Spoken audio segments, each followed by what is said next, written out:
En France, plus de 10% des couples sont confrontés à une infertilité. Et chaque année, plus de 25 000 enfants naissent par PMA, procréation médicalement assistée.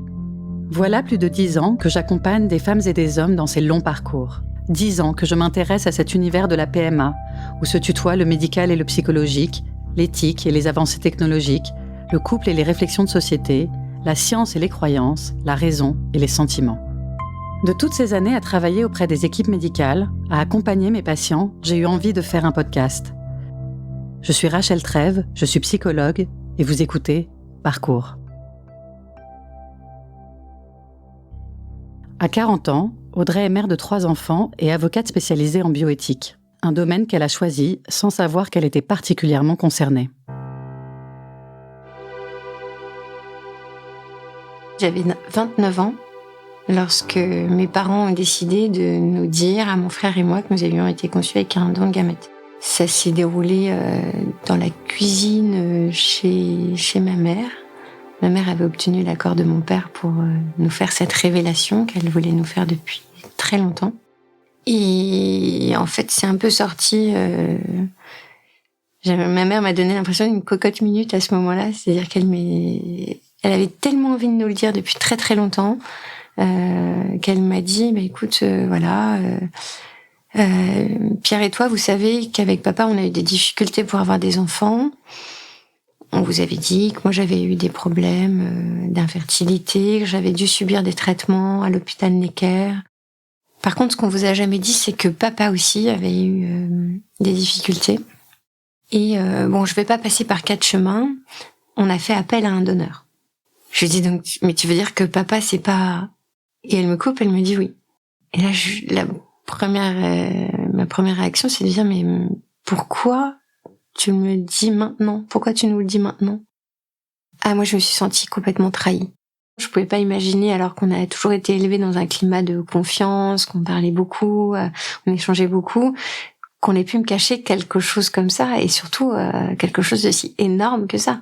Cette histoire-là, elle se referme, on ferme la porte, elle n'existe plus, ça reste mon père bien sûr, mais tout ce que j'imaginais de voir par exemple à mes grands-parents paternels que j'adore, finalement j'étais très déçue de savoir qu'on n'avait aucun lien biologique, même si ça reste mes grands-parents qui m'ont bien sûr transmis bien d'autres choses que des gènes. C'était au fond de moi une déception. On referme la porte sur cette histoire, mais la vraie histoire, la porte est fermée aussi. Et c'est comme si je m'étais retrouvée dans un sas entre on doit faire le deuil d'une certaine manière, enfin d'une histoire autour de laquelle on s'est construite, mais on ne peut pas ancrer l'information qui vient de nous être donnée dans la réalité. C'est comme si on avait un pied dans le sol et l'autre qui flottait dans les airs. Et on avait vraiment ce sentiment de déséquilibre. C'est vrai qu'avec le recul, quand je me murmurais à l'oreille de mon père en voiture la chanson de Goldman, « Tu es de ma famille, bien plus que celle du sang ». Audrey fait des recherches sur la conception avec donneur et se rapproche de l'association Procréation médicalement anonyme. Alors, on est fin en 2009. Donc j'ai appris le 31 octobre 2009 que j'étais issue d'un don de gamètes. Et donc en novembre, le premier week-end, j'écris à l'association d'Arthur pour demander à entrer en contact avec lui. Parallèlement, je commande son premier bouquin qui s'appelle Né de spermatozoïdes inconnus. Et voilà, donc c'est comme ça que je découvre son existence et je me rends à une réunion de l'association en janvier 2010. Le porte-parole de cette association, c'est Arthur. Issu d'un don de gamètes, il est la première personne en France à avoir témoigné d'un besoin de connaître ses origines. J'y vais avec mon petit ami de l'époque et je me souviens que la première question que j'ai posée, c'est est-ce que vous avez déjà saisi la Cour européenne des droits de l'homme ? Parce que si vous l'avez pas fait, moi je compte le faire. Le droit est de notre côté. La Cour européenne des droits de l'homme reconnaît à toute personne le droit de connaître l'identité de ses géniteurs, et c'est même un droit fondamental qui est qualifié par la Cour européenne d'intérêt vital. Parce que la Cour nous dit que ce droit participe à la construction de l'identité personnelle et qu'à ce titre, toute personne doit connaître la vérité sur les circonstances de sa naissance. C'est le coup de foudre avec Arthur. Et en fait, très vite, en fait, on a peur parce qu'on ressent une telle proximité que finalement, je me demande si on peut pas l'attribuer à autre chose qu'un pur hasard. Et est-ce qu'on serait pas demi-frères et sœurs, puisque finalement, il est issu du Kremlin, enfin de la banque de sperme du Kremlin-Bicêtre, moi de Necker, mais on connaît des donneurs qui ont donné dans les 2 banques de sperme de l'époque. Donc finalement, c'est possible. On n'est pas nés la même année, on a 3 ans d'écart, mais avec la congélation, finalement, on fait ce qu'on veut.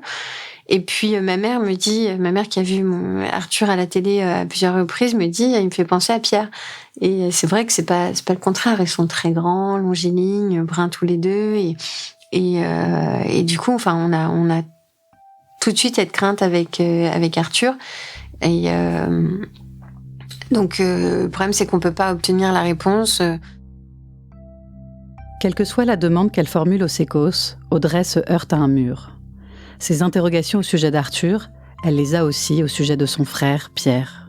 Je suis allée une fois au Sécos pour demander si mon frère et moi on était issus du même donneur. Et on m'a dit qu'on pouvait rien me dire parce que c'est protégé par l'anonymat du don de gamètes. Je dis mais je vous demande pas de me dire qui est cette personne, je vous demande juste de me dire si mon frère et moi on a été conçus avec le même donneur. C'est oui ou c'est non. On m'a dit on ne peut rien vous dire, l'anonymat couvre toute information. Quand ça s'est concrétisé avec Arthur, je suis pas retournée frapper à la porte des Sécos, mais j'en ai parlé de mon recours. J'avais attaqué les Sécos, à travers eux l'État français, pour savoir donc si je pouvais obtenir des données non identifiantes sur mon donneur, et notamment le point de savoir si mon frère et moi on était issus du même donneur, et si Arthur et moi nous étions issus du même donneur. Et les Sécos, par la voix de leur avocat, faisaient savoir que non, l'anonymat du don étant protégé et protégeant y compris les données non identifiantes, il était hors de question de me donner la moindre information. Et donc c'est par ce biais-là que j'ai su que en fait je n'obtiendrai pas gain de cause. Comme le droit est de notre côté et que j'estimais qu'on demandait 3 fois rien, c'est-à-dire des données non identifiantes, donc a priori ne risque pas de troubler le donneur puisque c'est des données non identifiantes et ça ne change rien à l'anonymat puisque c'est non identifiant. Et puis je demandais juste qu'on pose la question à mon donneur s'il était encore en vie, savoir si lui il accepterait ou non que son identité me soit dévoilée. Il avait le droit de dire oui ou non. Donc j'étais sûre d'obtenir gain de cause juridiquement et à chaque fois j'y ai cru. Et donc en fait, au bout d'un moment avec Arthur, on s'est dit de toute façon, si on attend la Cour européenne des droits de l'homme, en gros, j'aurai 43 ans quand ils vont trancher ma requête. Autant dire que c'est pas à ce moment-là qu'on décidera de faire notre vie, d'avoir des enfants, etc. Donc c'est un risque à prendre, mais on le prend. Et on a décidé de se marier. Et donc, je ne voulais pas faire de test ADN via une société étrangère. Et aussi parce que donc c'était illégal. Je suis avocate, j'avais pas envie de me mettre dans l'illégalité. Et puis aussi parce que c'est un peu la dernière chance. C'est-à-dire que si même ça ne marchait pas, j'avais déjà près de 10 ans de procédure infructueuse en France. Si le test ADN ne me donnait pas la réponse... à savoir est-ce que j'ai des demi-frères et sœurs dans la nature, qui sont-ils et qui est mon donneur. Après, il y avait plus aucune voie. En désespoir de cause, Audrey décide de faire un test ADN par ses propres moyens. Cela lui semble être la seule possibilité d'en savoir plus sur ses origines. En septembre 2017, du coup, on décide de faire le test ADN. Mon frère fait le test ADN. Arthur fait le test. Sophie, qui a été ma cliente parce elle recherchait aussi ses origines et que je l'avais rencontrée via l'association, décide de faire les tests ADN. Son frère aussi fait le test parce que même chose que moi, elle est aussi issue de Necker et elle se demande si en fait elle a vraiment le même donneur que son frère. Et donc on se dit on va faire le test et on verra bien. Et 3 semaines plus tard, les résultats tombent. Et là, Sophie m'envoie un message en me disant waouh, t'es la demi-sœur de David. David, c'est son frère. Je dis quoi ? Comment ça, je peux être là ? Et elle me dit, en fait, tu es notre demi-sœur. Et là, je me rends compte qu'en fait, on est 4 sur les 10 à avoir fait le test du même donneur. Alors, bonne nouvelle. Arthur et moi, on n'est pas du même donneur. Mais là, je découvre que, en fait, celle qui a été ma cliente, qui était à côté de moi lorsque je plaidais devant le tribunal administratif de Paris, 7 ans plus tôt, en fait, c'est ma demi-sœur. Et donc, je suis hyper contente et je me sens mieux ancrée, en fait. Moi, je me suis beaucoup battu pour la levée de l'anonymat des donneurs de gamètes. Serge Effez, psychiatre, responsable de l'unité de thérapie familiale à l'hôpital de la Pitié-Salpêtrière.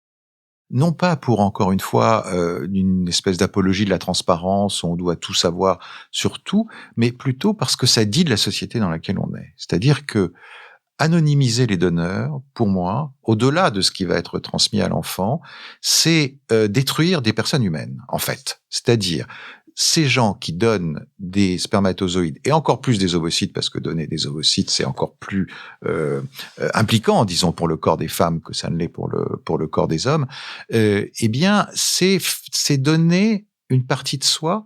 Et pour moi, le don, c'est le lien le plus sacré des sociétés. Ça l'a toujours été dans la société traditionnelle. La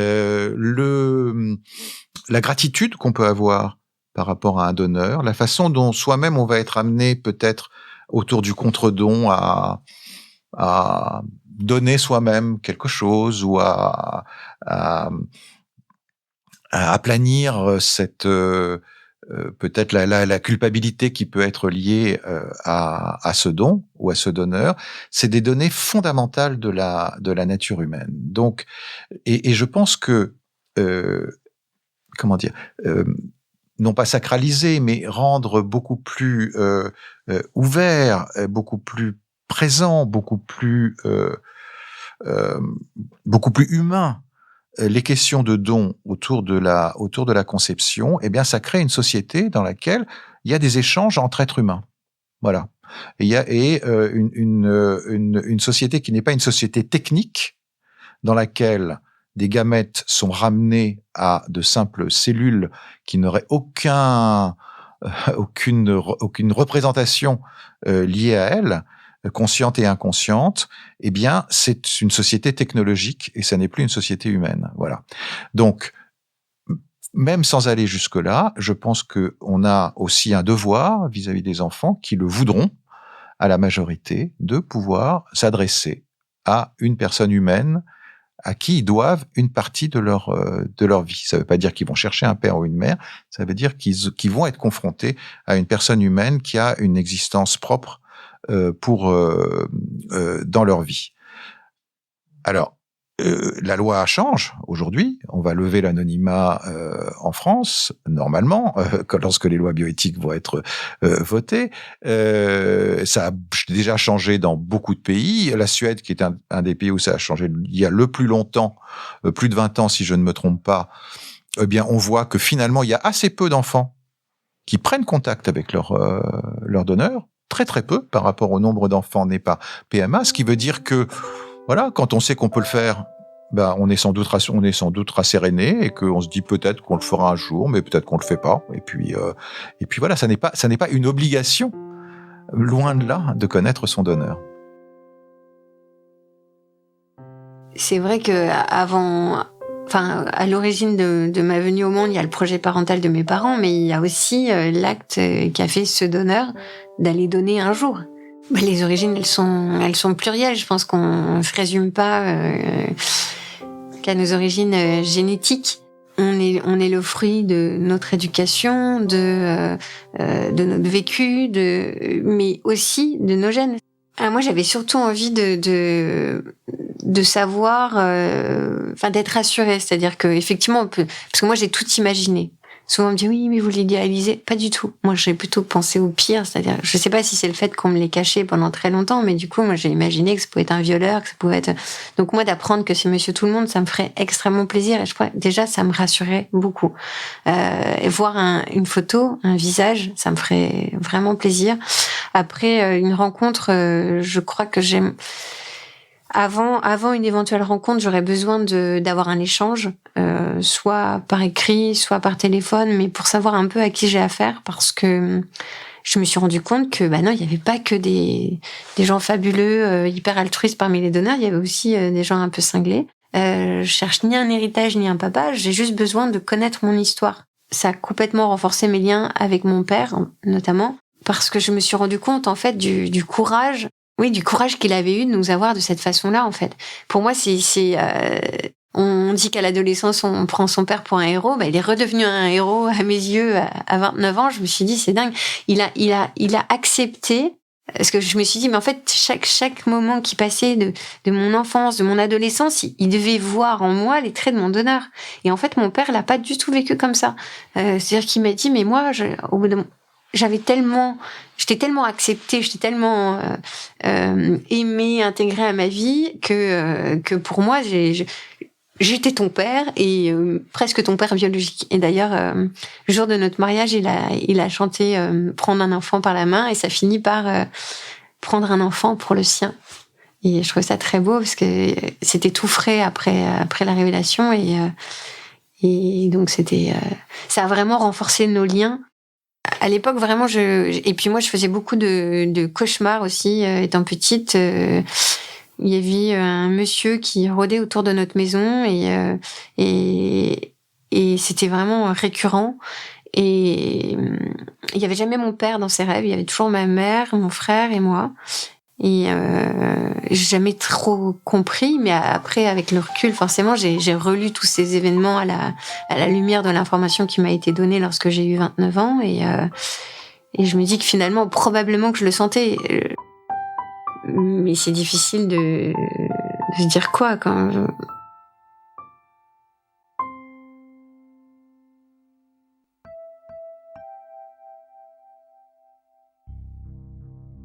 Vous venez d'écouter Parcours, un podcast de Rachel Trèves, produit et réalisé par Slate.fr, sous la direction de Sarah Koskiewicz, Christophe Caron et Benjamin Septem-Ours. Montage et réalisation, Aurélie Rodriguez, Victor Benamou et Vincent Pellegrino. La musique a été composée par Diane Frances.